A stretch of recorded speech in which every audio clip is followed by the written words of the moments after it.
but it seems just the same.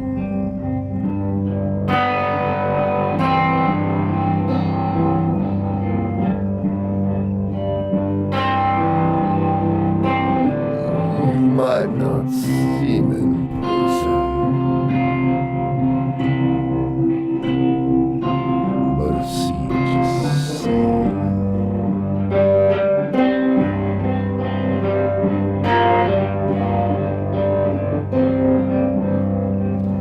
But you don't have to worry, 'cause taking care of business is his name.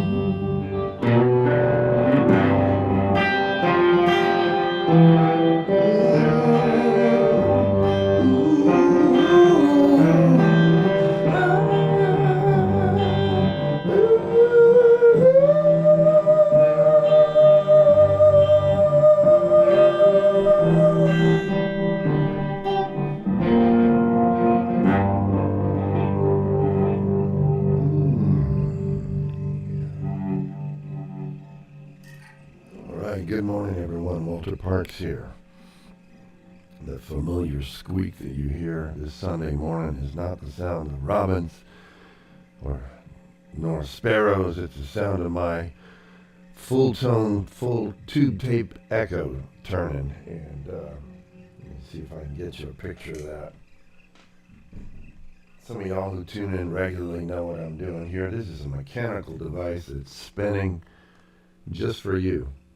And what's interesting is when I tilt it up like that, it doesn't squeak. Maybe I just can't hear it.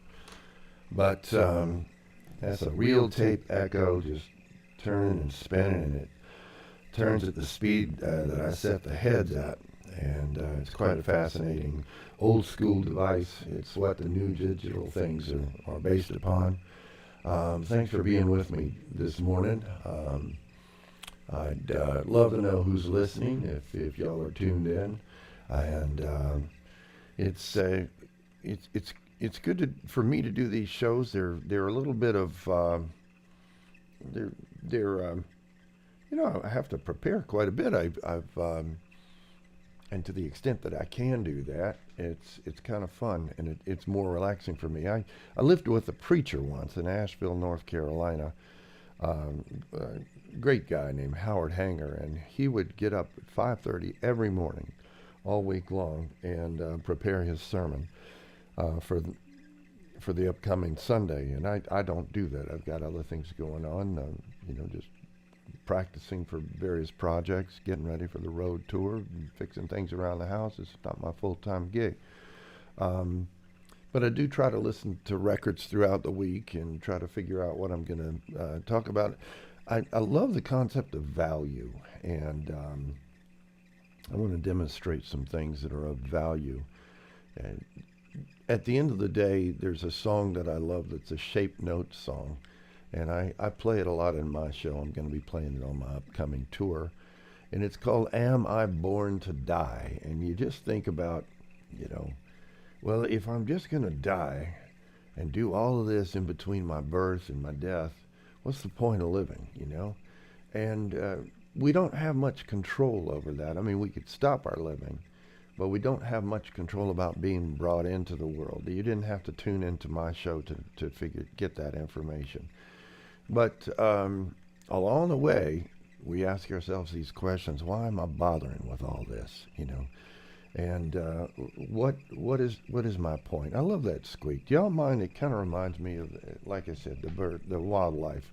Let's just imagine it's the crickets or whatever.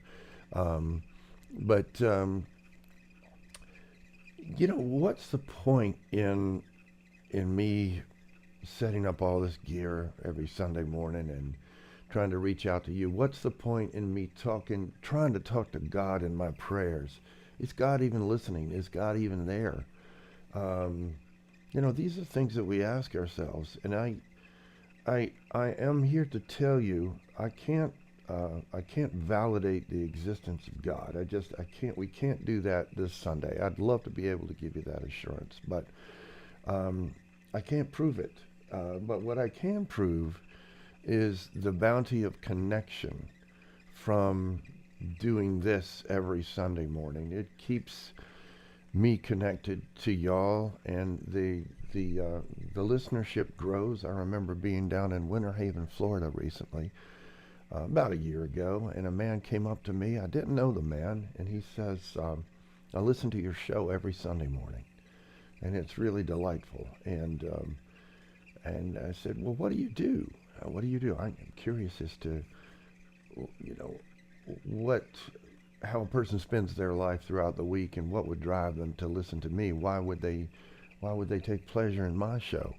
And he said with some hesitation, he said, "I'm a helicopter salesman."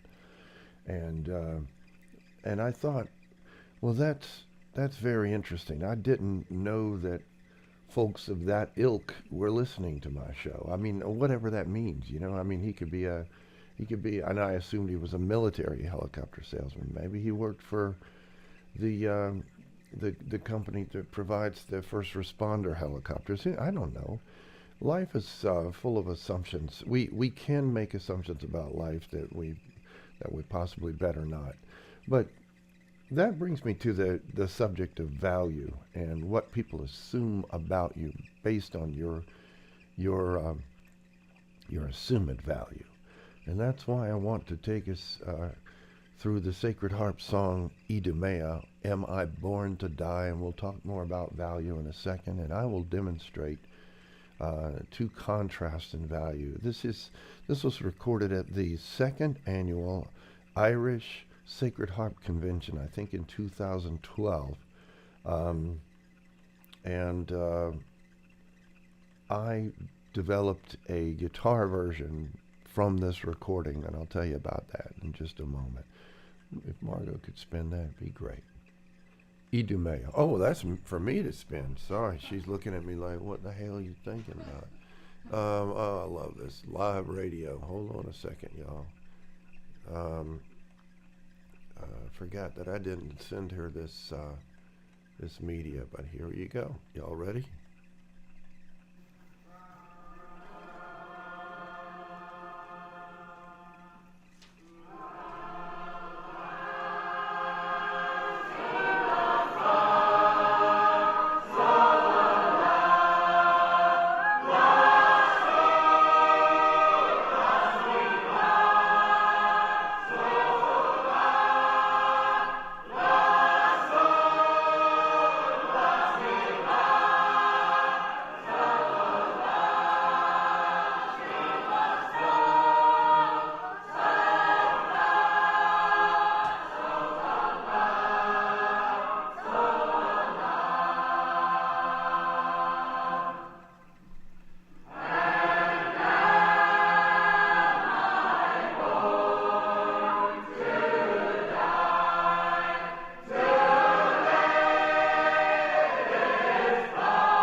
Okay. Idumea. That was, oh, it's pretty, but I don't want to listen to that right now. Jim Hall, by the way, from the album Big Blues. And if y'all are jazz fans, gosh, why not just talk about that for a second?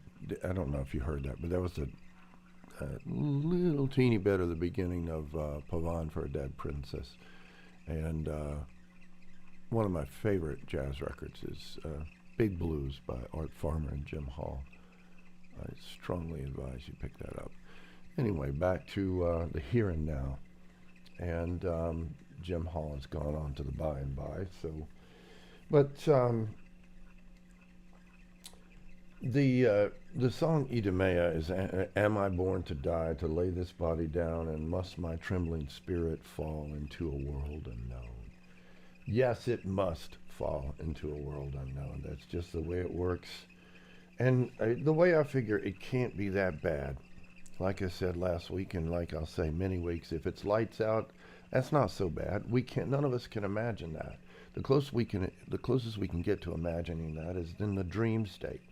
But maybe the energy continues, and maybe the energy continues without our sense of awareness, without us being in the dream state. Maybe it's just that the organisms in our body and so on just continue on, and we turn ourselves organically back to the earth. But we, excuse me, we can't do that if we have formaldehyde in our bloodstream.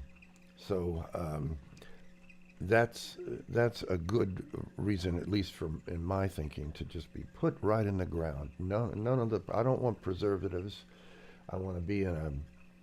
I don't want any pressure treated lumber built in my coffin. I want somebody to. My wife has been directed to put me right into the ground in a burlap sack and let the worms have their way with me. I don't think she's going to do it, but we're looking for a plot right now, and y'all just let me know. Maybe I can just rest in peace in y'all's backyard, wherever you got a little bit of space. Let's talk about value now. My tax accountant once said, not too long ago, said to me, "I know what your problem is, Walt." And I sat on the edge of my chair. I said, "I can't wait for this information." He knows what my problem is. He says, "You don't ask for enough money. That's all. That's simply what it is." And I said, "Well, I've been doing this for a long time in the music business, and there's this relationship of leverage and popularity and that sort of thing to what I can ask for my money. Now, there is a point. Some people think that you can just ask for more money and then the promoters will just happily hand it over and just like, wow, he should have been asking for more money and everything is fine now. It doesn't work that way. And I can ask for more money after I have a line at the door waiting to get into my concerts. If I have that kind of leverage, then these sorts of formulas, just like asking for money, makes sense. I can ask for more money all I want in the arts, but that doesn't mean I'm necessarily going to get it, or that doesn't mean that I'm going to be valued more.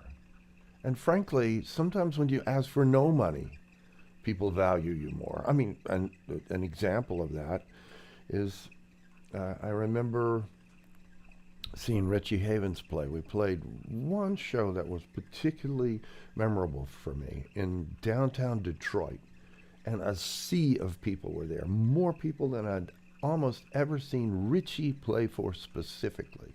Not at Glastonbury, but people who had come to see Richie. And they valued him so much. And these were a lot of poor folks who lived in Detroit.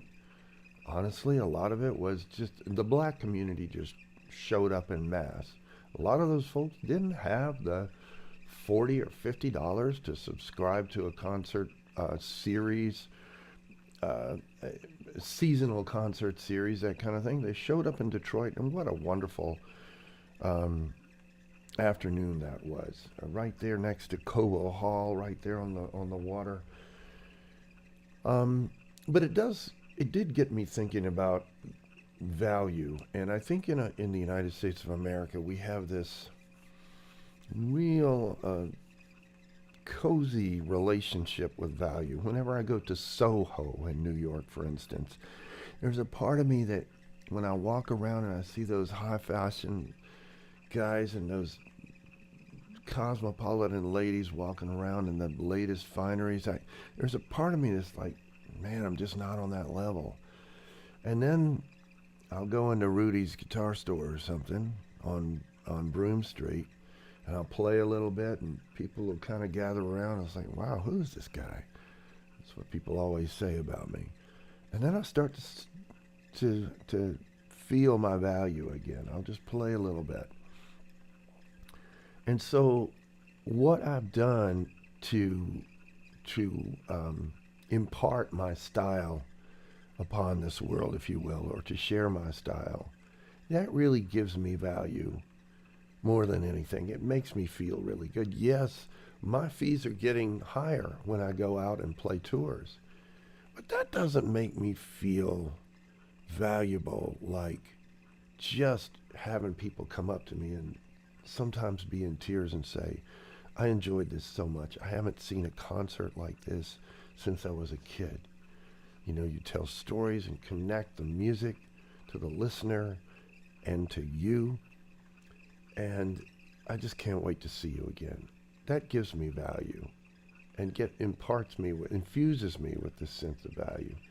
I'm telling you this because the eye on our prize, if we're artists or if we're writers, and so many of us are, the ultimate value is that feeling we get from embracing the talents that we're given and the gifts we're given. That's what I want to talk about this Sunday morning. But I also want I want to substantiate a system of value or some symbols of value. I've got two guitars here at the ready. These guitars are made 25 years separate from each other. And in some way, to a lot of y'all, these might look like different. I mean, they might look like basically the same one's a different color. But these, in 20 years, Fender, the company that made these guitars, they changed their materials drastically. The design stayed the same. But when I was a kid, this was readily available. This is a 1974 Strat. This came out when I was a kid. And I could buy this guitar for about $100, $200 the max. And even when I was a kid, I had a hard time finding these things. This is a 1954, the first year of the Strat. Now I'm gonna just play a little bit on both of these guitars. I love that train sound. Y'all hear that? And let's kind of listen to the differences between them and see if you perceive one as being more valuable than the other. In terms of money, this one in my left hand is worth a lot more money than this one is. But if I were playing for an audience that had the tendency to cry after songs, I'm pretty sure I could make either person in the audience, I could make any person in the audience, I could affect or connect with any person in the audience with either one of these guitars. So that's an interesting thing about value. Let me just show you some things. I'm going to play the more valued one first. I'm going to clean up the sound just a little bit so you can hear it. I'm going to leave the volumes just even for both of them. Can y'all hear that? It's a pretty sound. Let's see if I'm coming through. I think I need to boost that just a bit.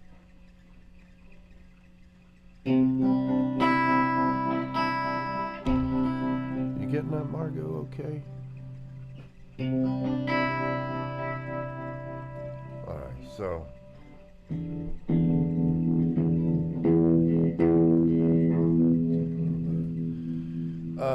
yeah, let me play one of mine here. I'm gonna drop the D on both of them. See if I can get a little bit of Yeah, let me speed that up a little bit.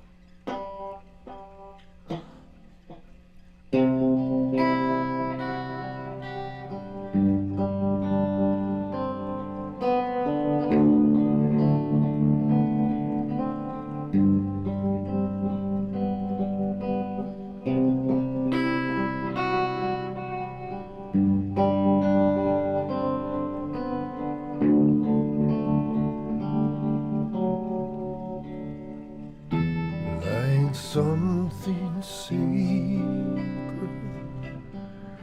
like something beautiful, like something so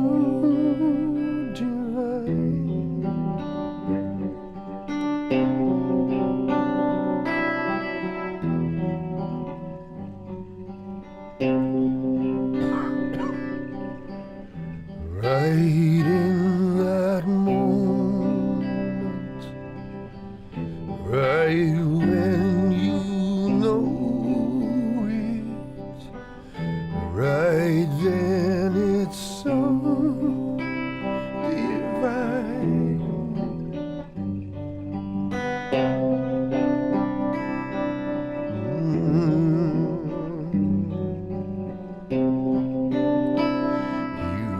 You heed in the calling. You heed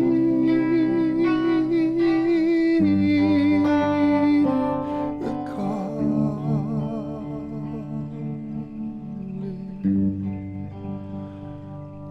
And I kept the showbiz off the voice on that one just intentionally so we could concentrate on the guitars. So now, this isn't the best demonstration. I mean, I'd love to be pumping this through a Marshall amplifier or something like that, but so this, I'm gonna just leave everything the same. I'll just pick up a guitar that was made, the same model of guitar made 20 years later. I'm not gonna change a thing except for tune it.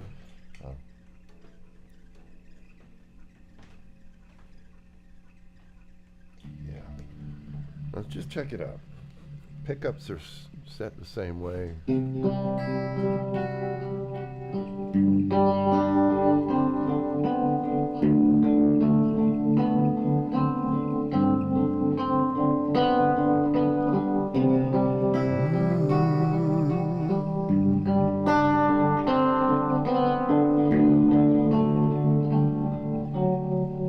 Right in that moment,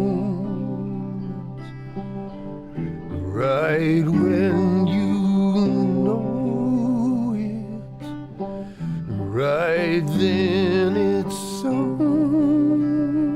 divine.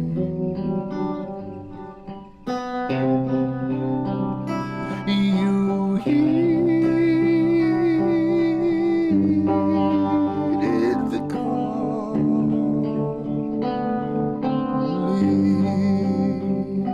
You heeded the calling.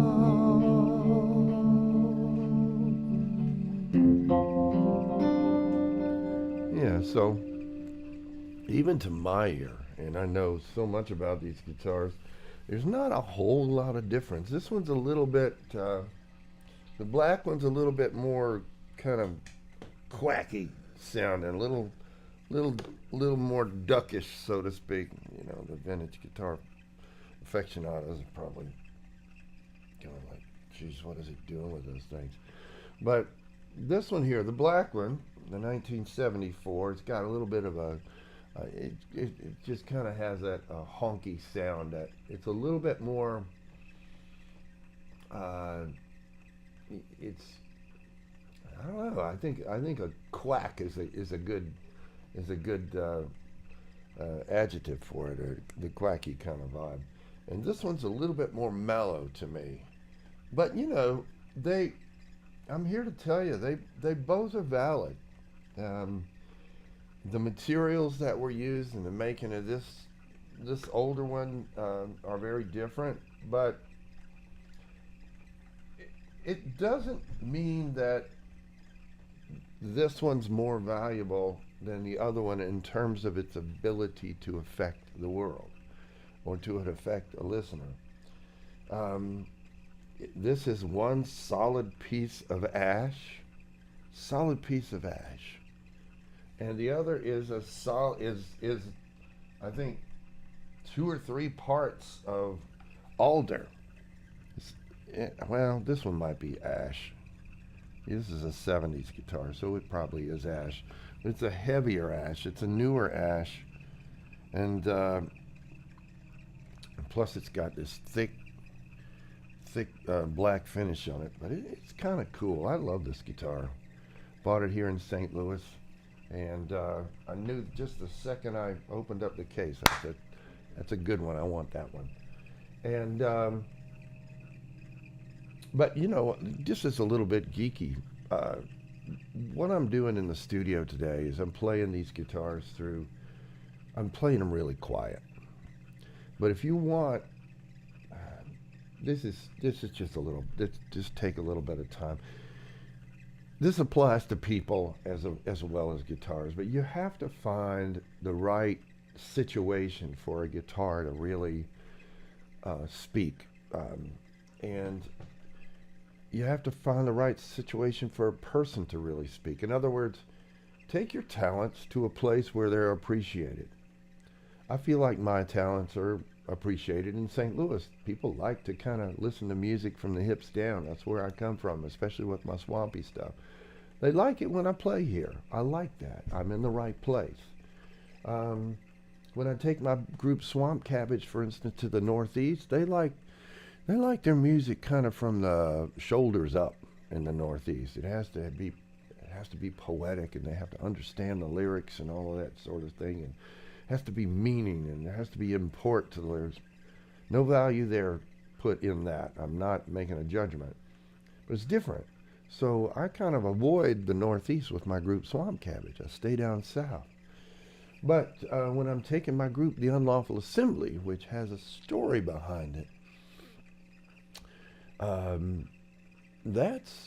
that's well received in the Northeast. We're booking so many dates up there. And I'm going to come back to this subject of value and the guitars in just a second. But Margot, if you could put up a picture of my tour schedule. Speaking of playing in the Northeast, I'll leave in a couple of days for Massachusetts, playing 2 shows there. Thursday night, I'll be in Stockbridge, Massachusetts, playing at the Red Lion Inn. And then I move to Beverly, Mass. the next night. I don't remember the name of the venue.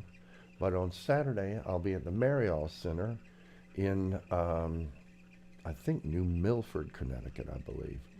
And then Sunday night, a week from tonight, I will be in Hoboken playing at the 501 Social Club. That's 503 Social Club, which is managed and owned by my good friend James Mastro, who plays all over the world with Alejandro Escovedo, plays with Marshall Crenshaw, also plays with Ian Hunter.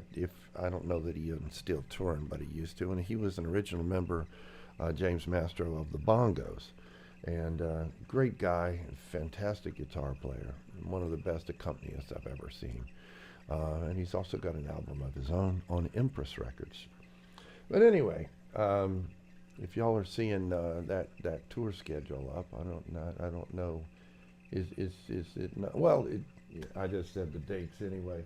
So, but you have to match the right guitar. These Stratocasters, or at least the older ones, even the 70s ones, and especially the 50s ones, they have a very low output. And you might be saying in the comforts of your breakfast room, sipping a coffee, oh, low output. I know the ladies are out there thinking this right now. Low output, what good is it? The ladies need a high output. And the fellas need a high output. We think we do. But these are fallacies. A low output on a guitar enables the amplifier to do more work. And therefore, you can hear the beauty of the power of an amplifier if you get a powerful amplifier. If you have a very small amplifier and you try to play it loudly with a 50s style or 1950s Fender guitar with low output, the amp's going to struggle too much. And the amp is, you're going to basically hear the sound of the amp struggling. And here's the thing about value. I really encourage everybody to use their own sensibilities, their own mind. Make your decision up about the value of a thing. Do not let a salesperson at Guitar Center talk to you about value. Ignore him or her. They don't know. You know the value. Pick that guitar up. Does it feel right in your hands? Does it make you play something that you didn't even think you could play when you walked into the store? That's a guitar of value, regardless of the price. And now let me talk to you about this guitar. This is a Harmony Bobcat. This guitar is the cheapest guitar in my house, and I use this almost on every recording session. I did one yesterday via Zoom with a producer in LA. And it has a wire that's hanging like that. You'll see that wire. I have to plug the wire in to keep the ground from buzzing. But look at these guitars. This is the cheapest guitar in the house. This is the most expensive guitar. And I choose this one on most of my recordings because it has a tremendous amount of character. And unlike the Fender Stratocaster, this one is unique. Most people would see this and say, well, this has no value. This is $250 used. And it's got, it's got this wire hanging out of it. It doesn't have the original bridge. It's just got this one little cheap looking pickup. None of that matters. Does it sound unique? Does it make me play a way that I never expected? Does it give me surprises? That is value. And if I am surprised, or if surprise is facilitated in me through an instrument, I consider that spiritually valid, because something is given that wasn't there before.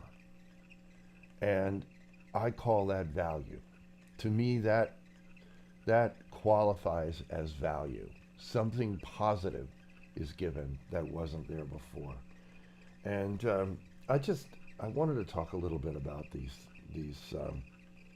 sorts of things. I'm seeing little memes or reels on Facebook about, I don't know, I guess because I'm in my 60s now, I'm getting all these videos about the worth of a man and all this stuff, and these women will be talking about, oh, you go have your city boy, your man with a degree on the wall. What I want is a man who knows how to fix things. And that's music to my ears, because I know how to fix things, and I feel like that elevates my value. But that's not always the case. For instance, I imagine a lot of women in New York City would consider me less valuable because I know how to, and I'm willing to fix things. A man of his worth delegates fixing things. You call the building supervisor. But that would never fly in the country. I'll take the country way any day. But being a man of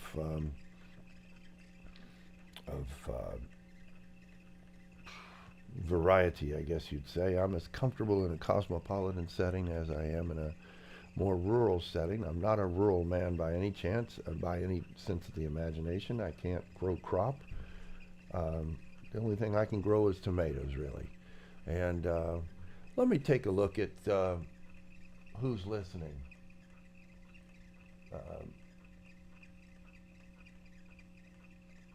Completely different sound, somebody says here. Let me bring my mic over and look at it here. the two guitars, completely different sound. I rather like the older Fender one. Sounds fuller. Yeah, I agree. Love the vintage one. Ray says from Toronto. You adapted a bit, playing a bit after the intro on the 70s. Both sound very, pick the oldie. Yeah. All right. Yes. What do we got here? Anyway, he's talking about an ES 140. Those are great guitars. Let's take it to church if we can.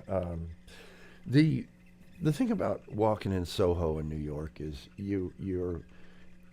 it is a spiritual proving ground. You know, I love fancy things. I have expensive tastes. I don't always act upon those tastes. My wife might beg to differ, but I love buying fancy glasses and certainly fancy guitars. If I just had those two, that would keep me happy. But when I'm walking in Soho, I'm just, I go into these stores and they have all these you go to a high-end clothing store and you look at yourself in the mirror when you're trying on this or that, and you kind of say, well, yeah, that kind of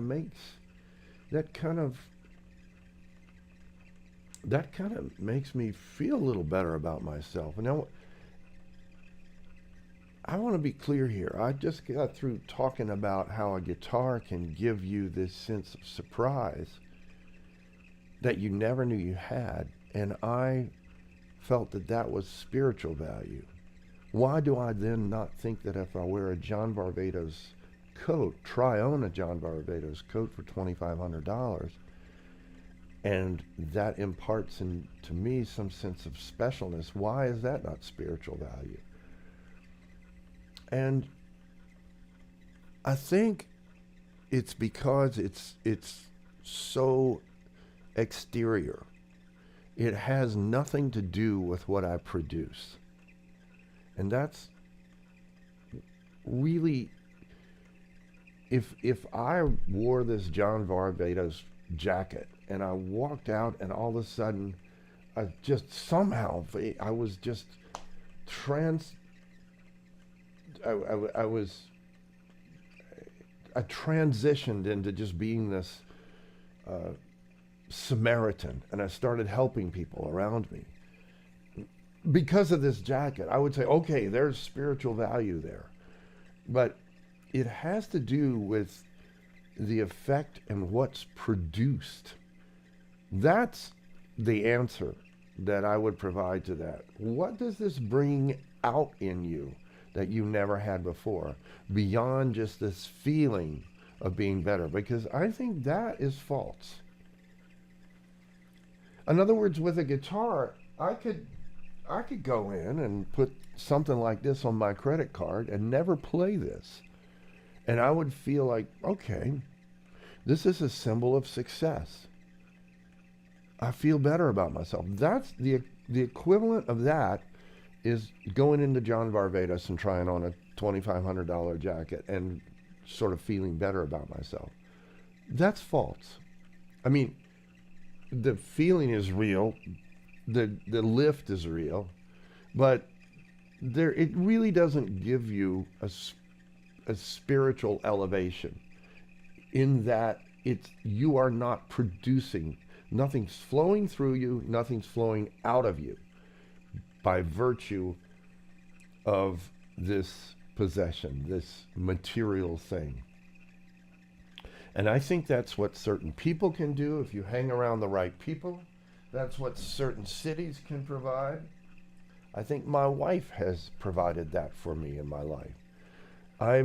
She gives me the comfort and the space and the encouragement to be my best person. And I knew that from the very beginning when we met. And I said, this is a human being around which I can flourish. I can do my best work. I can impart into the world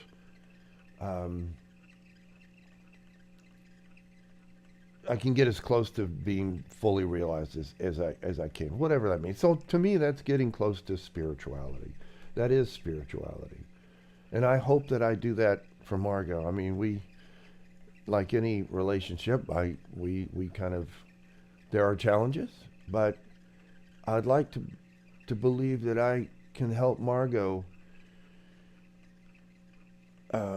realize her potential, you know. And so cities can do it, guitars can do it, people can do it. That is true value, not what we ask. I can just walk out my front door and say to the world, okay, from here on I'm charging $5,000 a show. And the lady who's doing her gardening next door is going to look at me and just say, oh, Walter, that's great. And I can go to a club in St. Louis, a club that I want to play, or maybe it'd be a performing arts center, and say, here's my value. You have to understand what my value is. Now, where is my money? And I'm going to just be listening to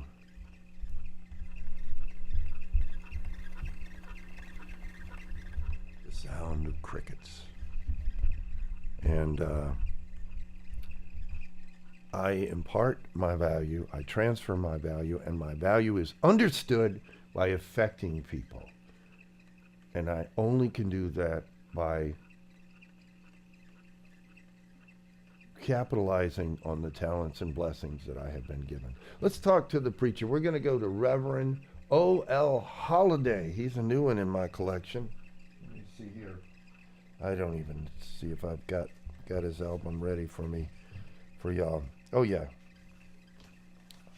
I love this cover. He's reaching out a hand to one of his congregants, three of his congregants. They're all kind of on their knees. They don't look so comfortable to me. I don't know where this guy's preaching from. This is on the Jewel Records label. It says nothing about where he is.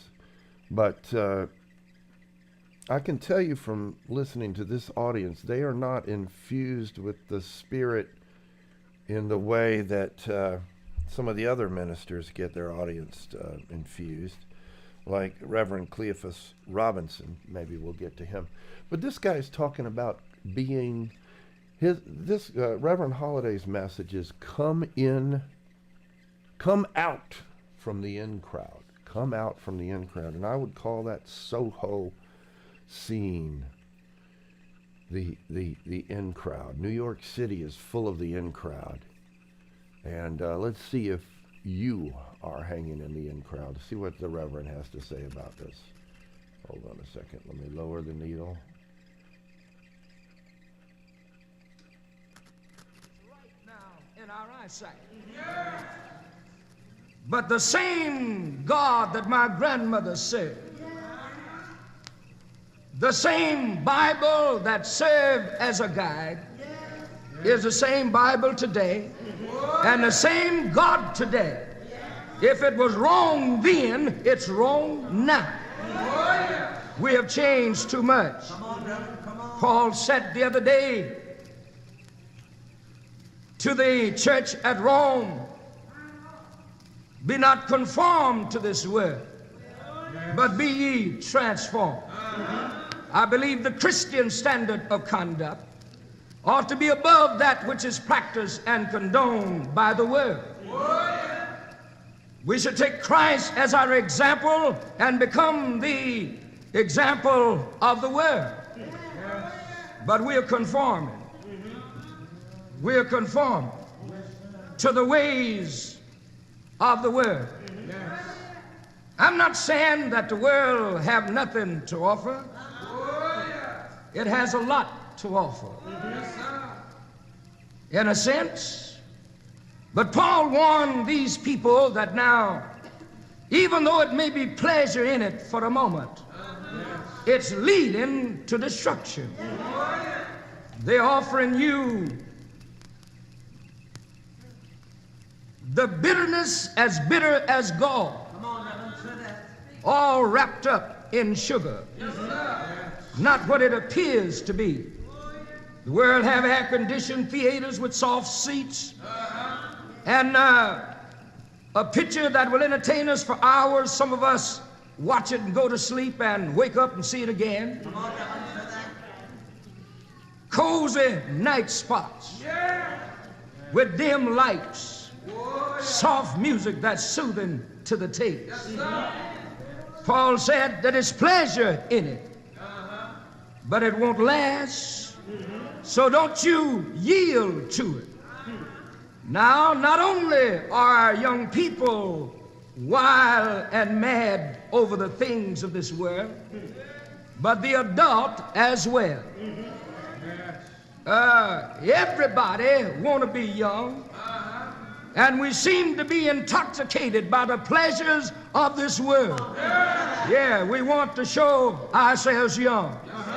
Nobody want to be old anymore, but everybody want to be young, want to act like they're young.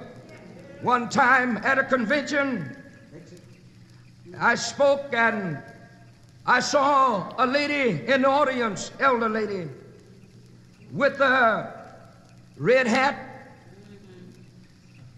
a red bag and red shoes, and heavy lipstick and rouge, the real red kind on. Face powdered, looked like you could take your finger and ply a row in it. And after the service was over and everybody else kind of walked out, I saw her still sitting, still there. And then I came through and I passed by. She said, "Son, help me up." And I looked and said, "Lord have mercy, all dressed up and can't get up." Everybody want to be young today. We want to appear to be younger than what we are. We use the expression that we are doing it because everybody else is doing it, just to be with the crowd. But I want to tell you tonight that if nobody go to heaven but me, I want to be the one to go. I'm not going alone just to be with the crowd.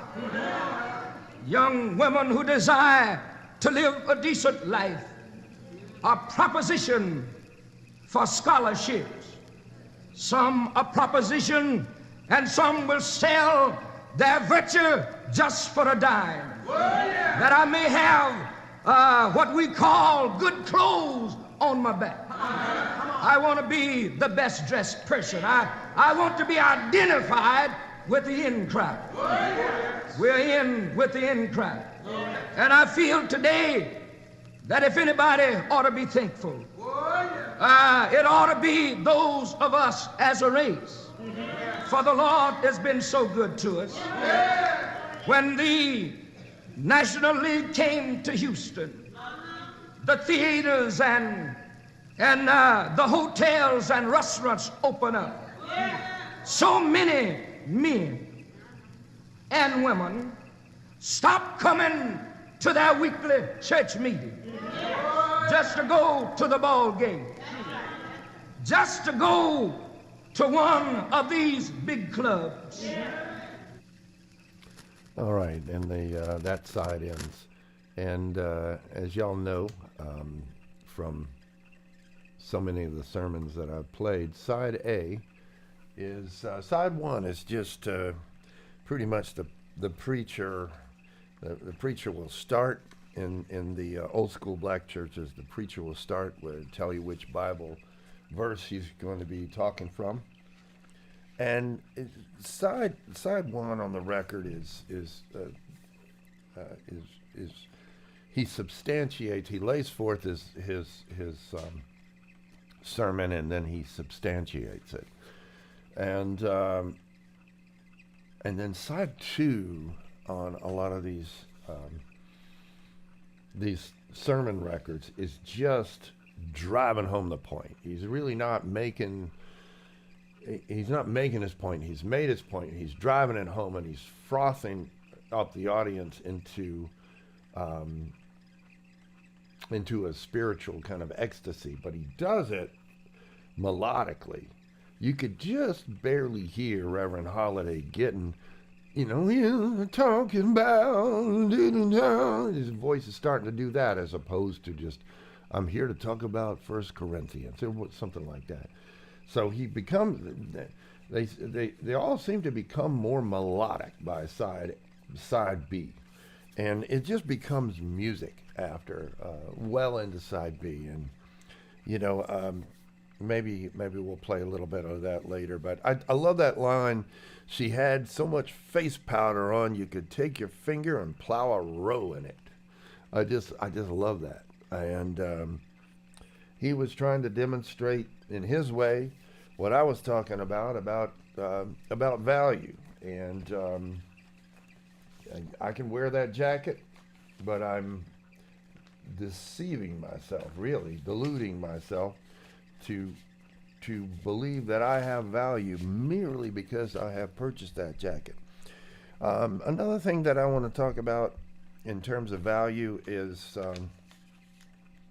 something that Margot and I have been doing for the last 5 and now this year is 6 years, is the Burr Oak concert series. And for 6 years, we have put up the money for a concert here in St. Louis, actually properly the Webster Groves, the small suburb of Webster Groves. And we put up the money for it, make sure the musicians get paid, the stage gets set up, the lights are there, the generators are there, the engineer comes and people videotape it. And we, our philosophy is let's just make it happen. Let's not worry about getting paid for it on the front end. Let's just make it happen. And if we happen to recoup from the society, we'll do it. We wanted to make sure we connected with the audience. That was the sort of the philosophy that we used in Jersey City. The challenge here in Webster, in St. Louis, is that we are in a very, very prosperous neighborhood, but we're not getting the return back. We are, the people on the street are helping tremendously. We're not completely recouping like we kind of need to. We don't want to make money necessarily. We're not in it for that. We just want to be able to keep it going. And that's just been a challenge from year to year. I don't know if we can keep it going financially. Certainly we are just getting busier and busier, but this year coming up, we've got a really, really good show. And I'm excited about it because we're going to a little bit go back to the same formula we had on our first one, which is integrating dance. There's a wonderful young dancer from Webster University named Vivian Birch, and she's going to be choreographing to some of the music that we're having at Burr Oak.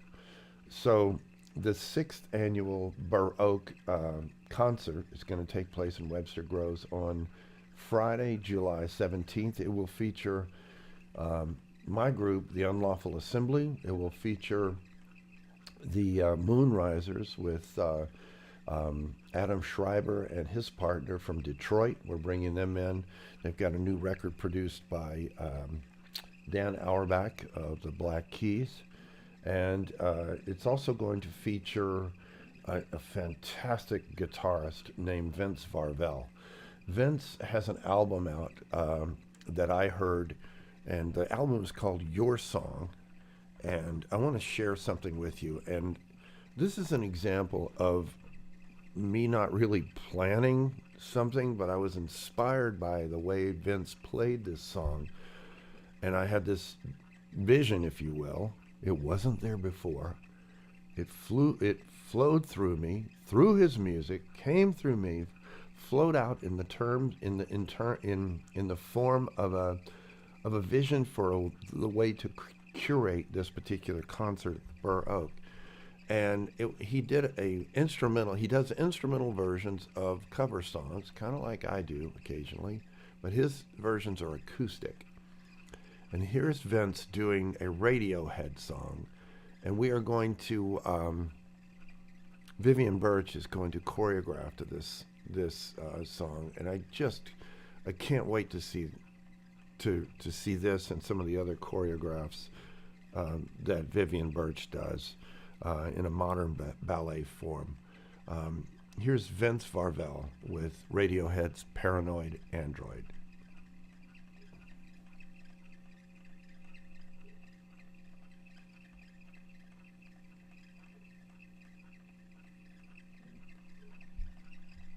Well, is it? Oh, let me do that again. I want to give Vince a proper introduction.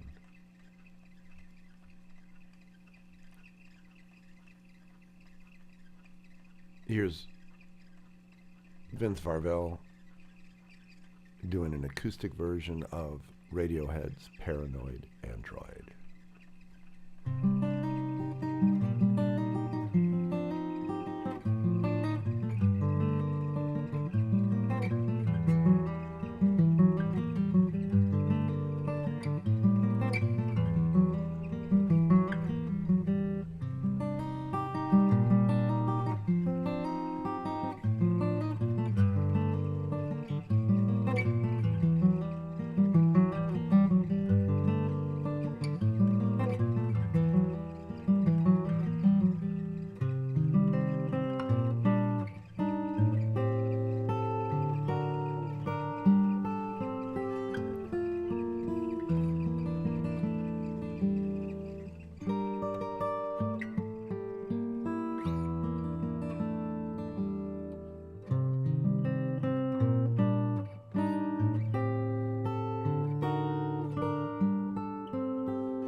Absolutely incredible. Vince Varvel.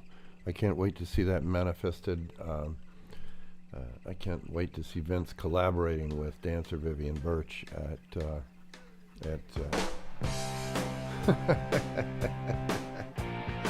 oh yeah, that's what you call high class production there. Can't get enough of your love. The preacher was talking about that, you know. And anyway, I can't wait to see Vince and Vivian collaborate, see and hear. And as a presenter of music, acoustic music, I love it when people come up. I'm gonna go ahead and cut the squeaks off here. Okay, enough of that. I love it when people come up to Margot and I at our presentations, be it in Jersey City or here in St. Louis, and say, I didn't know I liked folk music so much, or I didn't know I liked classical music, or and you know, my response is, well, maybe you just weren't able to feel the music. When back in the old days, when cellists and so on were playing the Bach suites, they would play in salons and in people's parlors. So there might be 20 people sitting around in a small room, and you could feel the cello. My philosophy about presenting is if you have 500 people as opposed to 20, giving them that same bodily sensation. Yes, turn up the music. So if you're standing right in front of the speaker, it's going to be loud and you're probably going to complain, but I don't care as a presenter because you just need to back away from the speakers.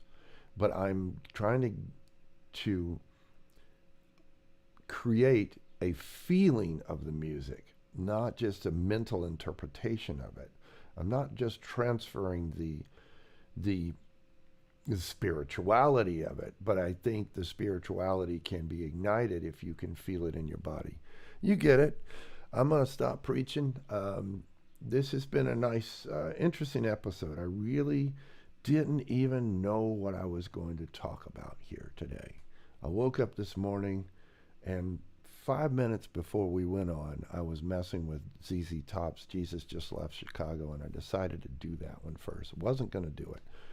And I think the whole thing's gone pretty well. But what I've done is I flowed through it in sort of taking my own medicine about letting a situation, a guitar, the environment,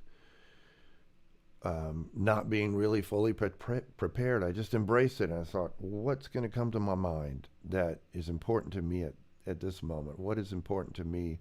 What has happened throughout the week that I can share with people? I hope you enjoyed our time together. Next week is going to be tough. I'm going to be, we're going to try to do these. Let's just schedule it. And it's May. The rest of May is going to be tough because we are going to be on the road. You might find Margot and I at a state park, and we might be at a picnic table. We might be at one of the audience members' houses the morning after a concert. You might find us, in the Motel 6. Who knows? But I hope to end up this month's time with you from being on the Swanee River at the Florida Folk Festival. So one thing we didn't talk about were my Florida dates. I will be, it's on the website. Go to walterparks.com and just look under appearances and you'll find it. But I'm so excited to be bringing my swamp music back to the origins of where I was inspired to play it. And that is Winter Haven, Florida, playing at the Dairy down there, solo show. I don't play solo too much, but I really enjoy it. We'll be playing, where else are we in Florida? In St. Augustine, yes. I think that's May 18th, I believe, which is a Saturday night. We're going to also play a conference that may or may not be open to the public around Destin, Florida. on that Thursday night, I believe. Yeah, Thursday night. So I'll be in Destin, I'll be in St. Augustine, I'll be in Winter Haven, and I'll also be in White Springs, Florida for the Florida Folk Festival the weekend before Memorial Day. And sharing some new hollers that I've gotten from the Library of Congress archives. It'll all be down by the river on the Swanee. Walter Parks saying goodbye, and I'll see you. I'll see you when we see you from the road. Signing off now. Hymns and Hollers. Thanks for tuning in.